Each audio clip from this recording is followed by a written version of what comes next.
दूध भी थोड़ा महंगा हुआ है और गैस का सिलेंडर थोड़ा सा ही महंगा हुआ है। यही करते करते न जाने कितनी बार अलग अलग समय में अलग अलग आइटम महंगे होते चले गए और आपकी जेब से पैसे निकलते चले गए। सब्जी महंगी होनी ही थी। जब विधायक इतने सस्ते हो जाएंगे तो वे कितने में गए कौन पूछेगा। बहुत से लोग अपना बहुत कुछ बचाने के लिए भी गए हैं।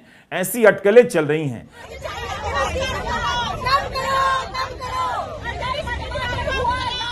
महिला कांग्रेस ने आज महंगाई को लेकर बीजेपी मुख्यालय के सामने प्रदर्शन किया।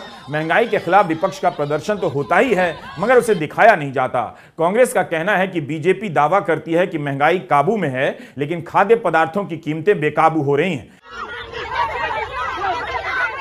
जयराम रमेश ने हिंसा का वीडियो ट्वीट करते हुए लिखा है कि गृहमंत्री अमित शाह के नेतृत्व में दिल्ली पुलिस सरकार के खिलाफ आवाज उठाने वाले प्रदर्शनकारियों को डराने, धमकाने और प्रताड़ित करने के लिए पुलिस मैनुअल में निर्धारित नियमों एवं प्रक्रियाओं को तोड़ने का कोई मौका नहीं छोड़ती है।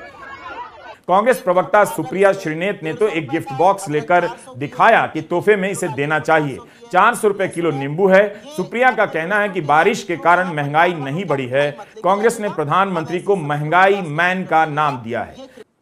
पिछले एक महीने में टमाटर 160 पे है, धनिया 200 की है, अदरक 400 की है, मिर्ची 400 की है, लहसुन 130 का है, परवल 80 का है, अरबी 80 की है, भिंडी 70 की है। सब्जियों के दाम रॉकेट की तरह बढ़ रहे हैं। ये मैं एक गिफ्ट बास्केट बनाकर लाई हूं। आप लोग अभी शादी ब्याह का सीजन आ रहा है, बर्थडे पार्टी वगैरह में जाते होंगे। ये बहुत अच्छा गिफ्टिंग ऑप्शन है। इसमें 1 किलो टमाटर है, 1 किलो अदरक है, 1 किलो हरा मिर्च है, 1 किलो लहसुन है। टोटल लगभग 1070 रुपए का सामान है इस बास्केट में। तो अन्यथा पैसे मत खर्चा करिए, ये सब चीजें दिया करिए। लोग इसकी बड़ी कीमत पहचानते हैं और जानते हैं। आज असलियत यह है कि इस देश में टमाटर 150 रुपए के करीब बिक रहा है। तो जो लहसुन प्याज नहीं खाते, अब आपको हो सकता है समझाएं कि हम टमाटर भी नहीं खाते हैं। अदरक ने तो ट्रिपल सेंचुरी लगा दी है। मुझे नींबू, मेरा पैसा खत्म हो गया, मुझे नींबू नहीं मिला था। 400 रुपए पार नींबू है। 400 रुपए की वो हरी मिर्च मिल रही है जो कभी हरी धनिया और मिर्च सब्जी वाला फ्री में डाल देता था सब्जी के थैले में। ये सिर्फ बारिश के कारण, सीजनल नहीं है। ट्रांसपोर्ट कॉस्ट इतनी महंगी है कि सरकार से संभालने चीजें संभल नहीं रही। मार्केट में अरहर की दाल 72 से 75 रुपए किलो मिलती थी, आज वो 160 से 170 के बीच में है। उड़द की दाल 30 रुपए महंगी हुई है एक महीने में। अरहर की दाल में एक महीने में 50 रुपए की बढ़ोतरी हुई है। जो जीरे का छौंक लगता है, वो जीरे का दाम आपको पता है क्या है? अभी 800 रुपए किलो है जीरा इस समय। 800 रुपए किलो जीरा बिक रहा है। 200 रुपए किलो, 200 रुपए प्रति किलो का इजाफा एक महीने के अंदर हुआ है। 800 पे दाम पहुंच गया है।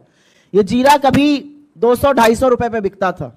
और जो मोदी जी महंगाई की मार से बचाने के लिए ये वादा करके सत्ता में आए थे, उनके राज में 2013 से 2023 के बीच में आटे के दाम में 46%, आटा कॉमन फ्लावर के दाम में 46% वृद्धि हुई है। दाल जो 72 की थी वो 160-170 के बीच की मिल रही है। सरसों का तेल 90 से दोगुना होकर 185 पार कर चुका है। महंगाई साल में कितनी बार आती है, जाती है और आपकी जेब खाली कर चली जाती है। Centre for monitoring Indian economy का नया डेटा आया है। इस साल गांव में बेरोजगारी की दर तीसरी बार 8% हो गई है। यह बहुत ज्यादा है। बेरोजगारी और ऊपर से महंगाई। आर्थिक मुद्दों का हाल आप जानते हैं, बस अखबारों में आपकी जेब का हाल नहीं छपता। 80% भारतीय पर इस महंगाई का कितना दबाव पड़ता होगा अंदाजा लगा सकते हैं। विदेश मंत्री जयशंकर ने कहा कि अच्छी विदेश नीति के बिना पेट्रोल और महंगा होता। यानी आप जो 100 रुपए लीटर पेट्रोल खरीद रहे हैं, क्या वो अब सस्ता माना जाए? उन्होंने कहा कि अच्छी विदेश नीति ना होती तो खाने के तेल के दाम और ज्यादा होते। आप जो अगला आईफोन खरीदते वो और महंगा होता। माने इनकी विदेश नीति ना होती तो क्या पता पेट्रोल 500 रुपए लीटर मिल रहा होता। तो सोचिए 400 रुपए बची गए इनके हिसाब से, तो इतने में 2 किलो टमाटर तो आ ही जाएगा। टमाटर कहां महंगा हुआ है? मान लीजिए एक मंत्री राष्ट्रीय औसत के हिसाब से समझा दे रहे हैं, तो एक मंत्री बता रहे हैं कि विदेश नीति अच्छी थी वरना पेट्रोल के दाम और भी ज्यादा हो सकते थे। अजीब अजीब तरह के तर्क दिए जा रहे हैं। आप कंगाल हो रहे हैं और आपको समझाया जा रहा है कि आप मालामाल हो रहे हैं। महाराष्ट्र के उप मुख्यमंत्री देवेंद्र फडणवीस का बयान है कि बेरोजगारी और महंगाई की बात करना फैशन हो गया है। फैशन यह नहीं है, फैशन तो यह हो गया कि अजित पवार को महाभ्रष्ट बताते रहे और उन्हीं को अपनी सरकार में उप मुख्यमंत्री बना देते हैं। बात सही है, जब बात बात में धर्म की सप्लाई हो रही है तो महंगाई का ध्यान आपको कैसे आ रहा है? आप अपना ध्यान धर्म पर फोकस कीजिए, कम से कम अक्षय कुमार पर फोकस कीजिए। वे एक और फिल्म में हीरो बनकर आ रहे हैं। आदि पुरुष को लेकर कितना बवाल हो गया, मगर अक्षय इस पोस्टर में भगवान शिव के किरदार के रूप में नजर आ रहे हैं। इसका नाम है OMG 2। देवी देवताओं पर फिल्मों की बाढ़ आने वाली लगती है। लगता है कि इसी क्रम में JNU पर भी फिल्म जल्दी बनकर आएगी, क्या पता बन भी रही हो। विवेक ओबराय स्मार्ट निकले। 2019 में ही एक फिल्म आई PM नरेंद्र मोदी, एक ही बार में पर्दे पर PM बनकर निकल चले। अक्षय कुमार को लगता है किसी ने धर लिया है। फ्लॉप होने के बाद भी ऐसी फिल्में पीछा नहीं छोड़ रही हैं। ऐसा लगता है कि स्वच्छता अभियान से लेकर वंदे भारत एक रेल कथा टाइप की फिल्मों में भी अक्षय को ही रोल करना पड़ेगा। मोदी सरकार के 10 साल में उनकी राजनीति को छूने वाली बहुत सारी फिल्में बनी हैं, फ्लॉप होने के बाद भी बनती रहीं और अभी और बनेंगी। मेरी राय तो कोई सुनता नहीं। कम से कम अब इन फिल्मों में किरीट सोमैया को काम मिलना चाहिए। भ्रष्टाचार के आरोपी तो बीजेपी में आ गए हैं, तो किरीट भाई के पास कोई काम नहीं होगा। इस कार्यक्रम को आप हंसी मजाक समझकर ही देखिए, क्योंकि आपके साथ जो भी हुआ है वो बहुत सीरियस है। मतलब जो किरीट सोमैया के साथ हुआ है उससे भी ज्यादा सीरियस है। इस बारिश में रोमांटिक सी लगने वाली मुंबई में किरीट भाई की उदासी महसूस हो रही है। इन सड़कों पर सब कितना नॉर्मल है। मैं भी सोचता रहा कि किरीट भाई घर से निकल रहे हैं या बारिश का बहाना कर घर में ही हैं। यह मत समझिएगा कि इंडिगो का यह जहाज किरीट सोमैया को देखते ही बैक गियर में भागने लगा है। ना, ये तो बस रूपक भर है। भारत में करप्शन से लड़ने वाले इस फाइटर का हाल प्राइवेट जेट की तरह हो गया है, जो दिन भर हैंगर पर खड़ा खड़ा बाकी विमानों को निहारता रहता है। किरीट भाई बीजेपी छोड़कर जा भी नहीं सकते। उन्हें पता है कि चले भी गए तो ईडी वापस पकड़कर ले आएगी। उनकी हालत गो एयर के जैसी हो गई है, नो वेयर टू गो, जाएं भी तो कहां जाएं। अजीत दादा पवार विस्तारा हो चुके हैं। जब से उप मुख्यमंत्री बने हैं तब से उनका विस्तार दिखने लगा है। नया पार्टी दफ्तर भी खोल लिया है। लेकिन अजीत पवार से निवेदन है कि अब जो हो गया सो हो गया। किरीट भाई को OSD ना रख लें, वरना इस देश की जनता अपना गुस्सा टमाटर पर निकालने लग जाएगी। एनसीपी के भ्रष्टाचार से लड़ने वाले किरीट सोमैया का हाल तो अन्ना से भी बुरा हो गया है। वे अब महंगाई पर भी बोलने के लायक नहीं बचे। पिछले साल मार्च में अजीत पवार पर आरोप लगा कि 1200 करोड़ का घोटाला किया। यह किरीट सोमैया ने आरोप लगाया। उन्होंने इसके लिए एक शब्द बनाया, डर्टी डजन। पिछले साल 24 फरवरी 2022 को किरीट सोमैया का ट्वीट आता है कि अनिल परब, संजय राउत, सुजीत पाटकर, भवानी गवली, आनंद अदसुल, अजीत पवार, हसन मुशर्रफ, प्रताप सरनाइक, रविंद्र वायकर, जितेंद्र अवहाद, अनिल देशमुख, नवाब मलिक, इन घोटालेबाजों को हिसाब देना होगा। किरीट सोमैया के साथ बहुत बुरा हुआ।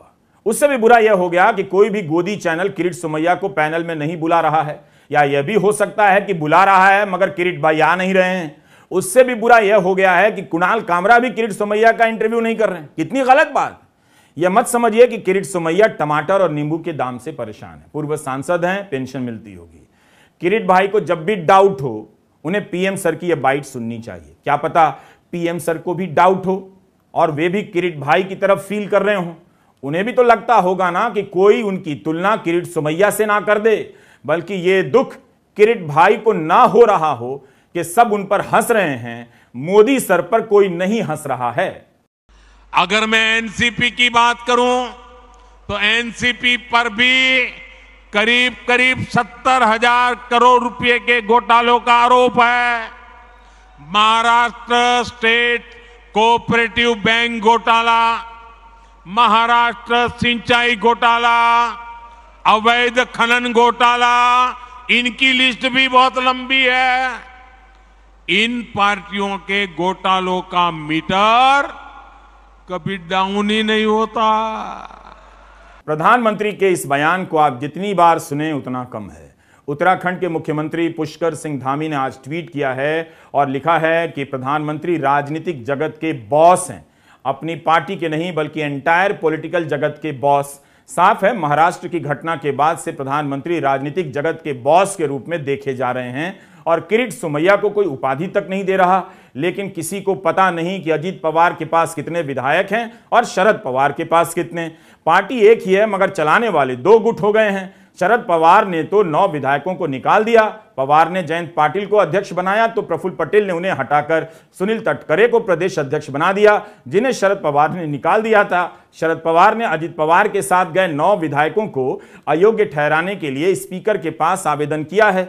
शिवसेना जब टूटी थी तब उस मामले में सुप्रीम कोर्ट ने स्पीकर की भूमिका को लेकर लंबी चौड़ी व्यवस्था बनाई कि विधायकों का पार्टी छोड़कर जाना केवल संख्या का खेल नहीं है, उससे बढ़कर कुछ और है। स्पीकर को इस आधार पर देखना चाहिए।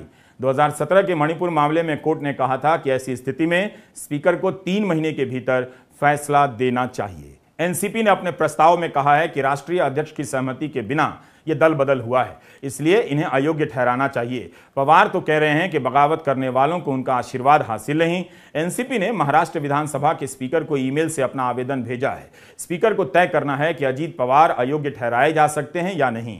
कांग्रेस नेता पृथ्वीराज चव्हाण का कहना है कि अगर अजीत पवार के पास 37 से कम विधायक हैं और अगर शरद पवार के पास 20 विधायक भी हैं तो अजीत पवार का दावा ध्वस्त हो जाएगा। शरद पवार ने जिस जयंत पाटिल को एनसीपी का नया अध्यक्ष बनाया है, उनका कहना है कि विधानसभा में हमारी पार्टी के 53 विधायक हैं, जिनमें से 9 ही छोड़कर गए हैं, लेकिन बाकी हमारे साथ हैं। पार्टी छोड़कर गए नेताओं को मौका दिया जाएगा कि वापस लौट आएं, लेकिन जो लोग वापस नहीं आएंगे उनके खिलाफ कार्रवाई की जाएगी। एनसीपी में कौन है कौन नहीं, शिवसेना वाला हाल लग रहा है। कोई चला आता था, कोई चला जाता था। पार्टी के सांसद अमोल कोल्हे लौट आए हैं। उन्होंने ट्वीट कर दिया है कि शायद दिमाग कभी कभी नैतिकता भूल जाता है पर दिल कभी नहीं। कमाल है। #मी साहिबा सुबत, यानी मैं साहब के साथ। इसी तरह वाई से विधायक मकरंद पाटिल के लौटने की खबरें भी चल रही हैं। बताइए, अजीत पवार उप मुख्यमंत्री बन गए हैं, इधर हैशटैग चल रहा है मैं साहब के साथ। महाराष्ट्र की जनता उदास है कि उसके वोट का कोई मोल नहीं रहा, लेकिन खबरों में पढ़ने को मिल रहा है कि एनसीपी के कई विधायक अपने समर्थकों से फीडबैक लेने वाले हैं, तब फैसला करेंगे। 1 साल में शिवसेना टूट गई, एनसीपी टूट गई, लेकिन महाराष्ट्र कांग्रेस क्यों नहीं टूटी? क्या टूटने वाली है?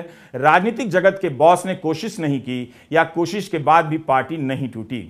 इधर कांग्रेस ने यह फोटो लॉन्च कर दिया है, प्रधानमंत्री के चेहरे वाला डिटर्जेंट। इसका दाम नहीं है और कोई ऐसा हिम्मत वाला भी नहीं है कि प्रधानमंत्री का फोटो लगाकर एक डिटर्जेंट बना ही दे। एक और पोस्टर में कांग्रेस ने दिखाया है कि प्रधानमंत्री भ्रष्ट लोगों को वॉशिंग मशीन में फेंक रहे हैं और ये लोग सफेद बनकर निकल रहे हैं।